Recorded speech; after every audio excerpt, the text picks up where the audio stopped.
Good afternoon, ladies and gentlemen.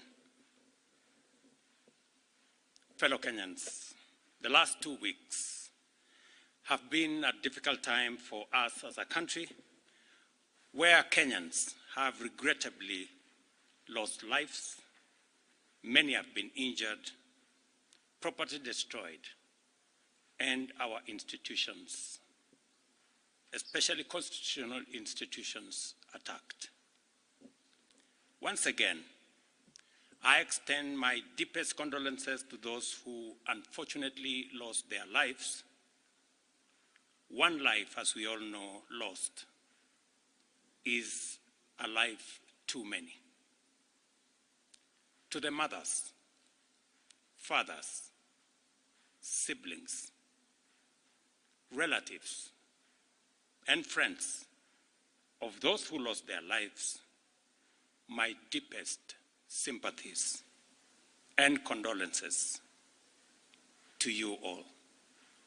Equally, to the many others who are injured and recuperating, I wish them quick recovery. The government of Kenya will support all those who've lost their lives and those who've been injured. Despite all this, as a nation, we are finally discussing issues. We are not discussing tribes, personalities, or political formations, but rather we are discussing issues that affect each and every one of us. Issues of taxation, debt, budget, corruption, the cost of living, unemployment, and opportunities for all Kenyans, especially our young people. If you go back on my Twitter account, I made a commitment to the country in 2019-2020 that the conversation in Kenya is going to change. It is not going to be about personalities. It is not going to be about positions. It is not going to be about tribes. It is going to be about issues.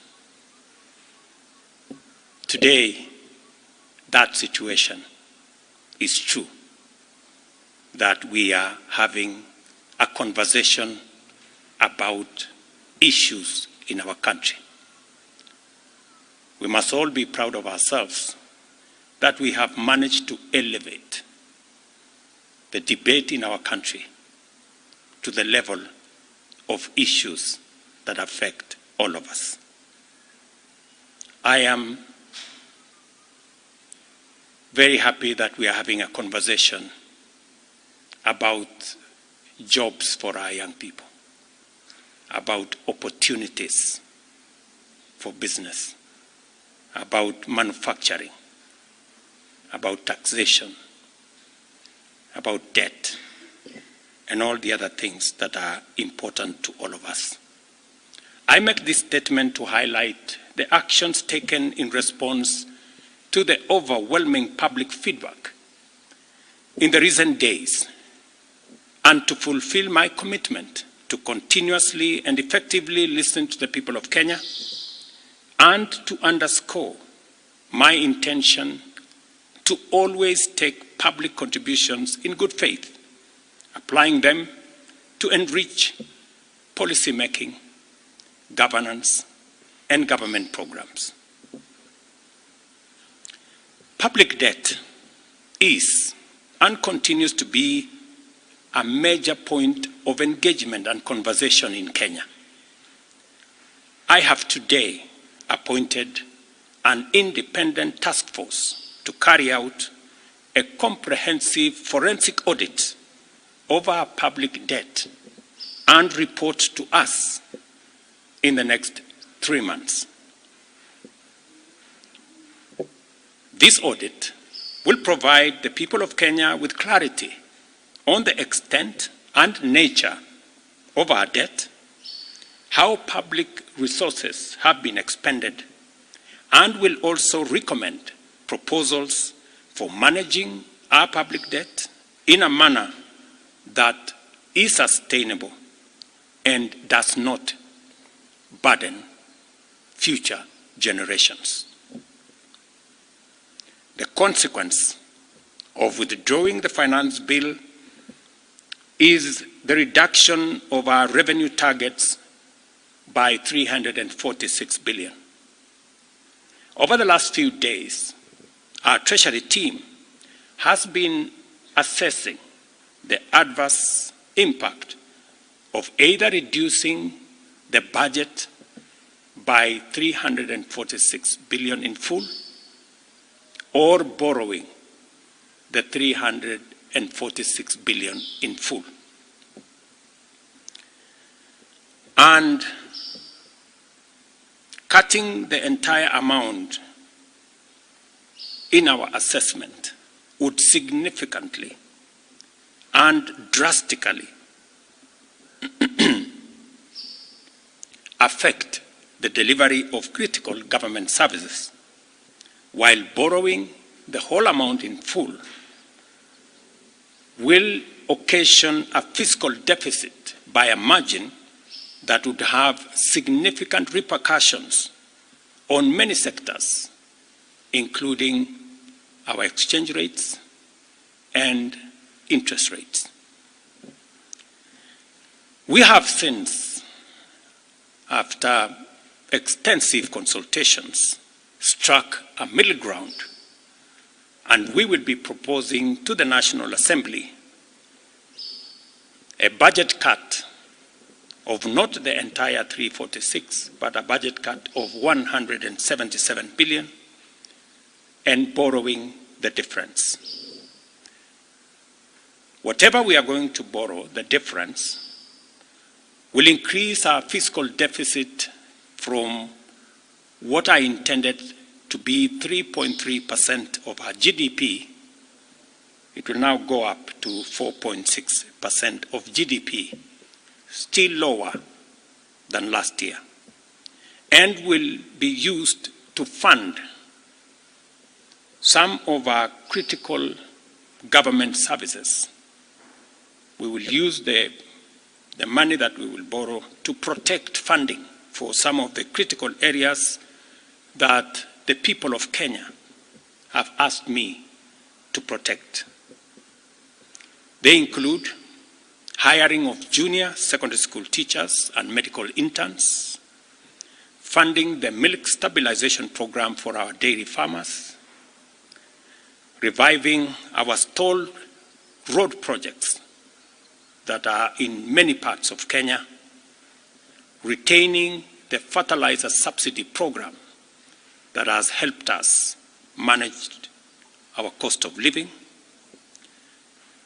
settling the debt owed to farmers in our coffee sector, capitalizing the coffee cherry fund to support our farmers in that sector, enabling public-owned sugar mills to pay outstanding debts to sugarcane farmers for their deliveries, additional funding for higher education, new funding model that was in our plan will now receive additional funding, settling arrears owed to counties, settling arrears for NGCDF, and settling arrears for our pensions. Accordingly, in keeping with the enhanced austerity measures we have committed to implement and align government expenditures within the budgetary implications of the withdrawal of the Finance Bill 2024, the following actions shall be taken with immediate effect towards the realization of the new budget.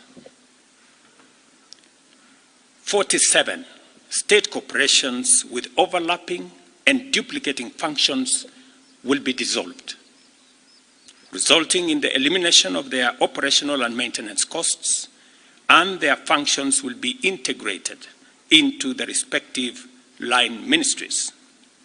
Staff currently employed by the affected corporations will be transferred to ministries and other state agencies within government. The decision to fill the position of Chief Administrative Secretaries is hereby suspended. The number of advisors in government shall be reduced by 50% within the public service with immediate effect. Budget lines providing for the operations of the Office of the First Lady, the spouse of the Deputy President, and the Prime Cabinet Secretary will be removed. Similarly, the budget provisions for confidential budgets in various executive offices, including my own office, have been removed, and the budget for renovations across government reduced by 50%. Henceforth, public servants who attain the retirement age of 60 shall be required to immediately proceed on retirement with no extensions to their tenure of service whatsoever. The purchase of new motor vehicles by the government is suspended for 12 months, except for security agencies, while a new policy on transport for public officers will be developed. All non-essential travel by state and public officers is hereby suspended. No state officer or public servant shall participate in public contributions or haram phase going forward. The Attorney General is hereby directed to prepare and submit legislation to this effect and develop a mechanism for structured and transparent contributions for public, charitable, and philanthropic purposes. These measures will be followed by changes in government that I will be making shortly. We are determined to carry out this and other interventions to improve the quality, efficiency, and transparency in serving the people of Kenya and ensure that citizens receive maximum value for their resources from a public sector that prioritizes their welfare. I believe these changes will set out our country on a trajectory towards economic transformation, enabling us to achieve the strategic objectives of the bottom-up economic transformation agenda and deliver our commitment to radically enhance opportunities for all Kenyans and transform our country. Thank you very much. God bless you, and God bless our great country, Kenya.